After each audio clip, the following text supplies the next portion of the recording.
Salam jumpa kembali pada Renungan Harian Embun Pagi. Hari ini kita akan menjalani aktivitas kita. Mari menjalaninya dengan tuntunan firman Tuhan, sehingga kita selalu disegarkan dan merasa dekat dengan tuntunan firman Tuhan. Oleh karena itu sebelumnya kita bersatu di dalam doa.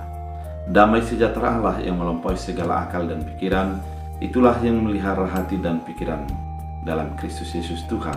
Amin. Saudara terkasih, firman Tuhan untuk kita dari Yesekiel 36 ayat 27.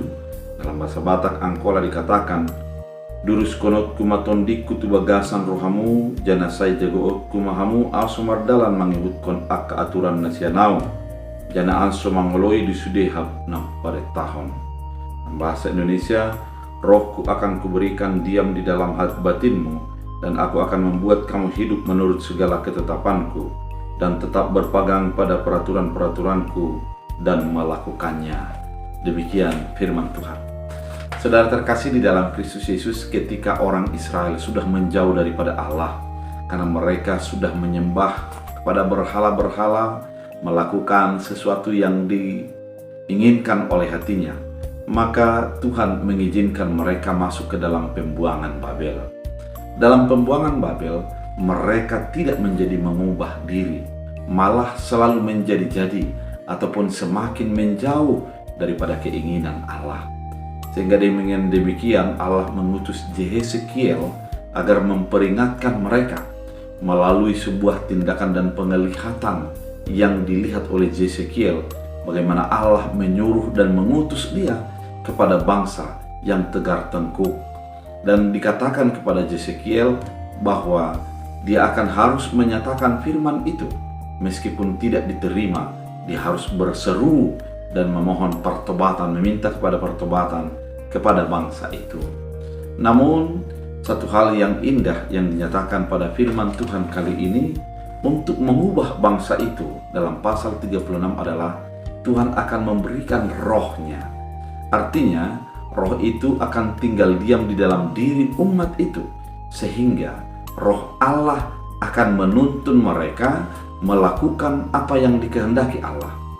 Sekali lagi, roh Allah akan menuntun mereka untuk melakukan yang dikehendaki oleh Allah, sehingga kehidupan umat itu sepenuhnya dikontrol dan diatur oleh keinginan Allah, bukan lagi oleh keinginan mereka.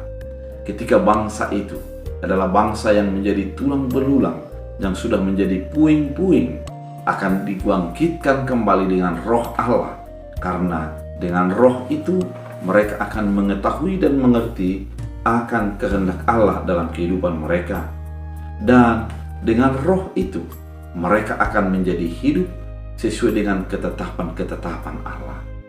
Saudara terkasih di dalam Kristus Yesus, ternyata firman ini mengingatkan kita, Roh Kudus adalah yang menjadi kekuatan penuntun kita dalam kehidupan sebagai orang percaya, dibutuhkan dalam hidup kita, sehingga kecemaran menjadi jauh daripada kita karena ada kekudusan, yaitu Roh Kudus. Ketika kita mengatakan jauh dan tidak mengerti akan kehendak Allah, dengan Roh Allah kita akan mengerti dan mengenal Allah yang menjadi menebus dan membebaskan kita, sehingga kita tidak akan berpaling kepada dewa-dewa atau pada ilah-ilah atau kepada Tuhan-Tuhan yang lain selain daripada Allah yang pencipta langit dan bumi.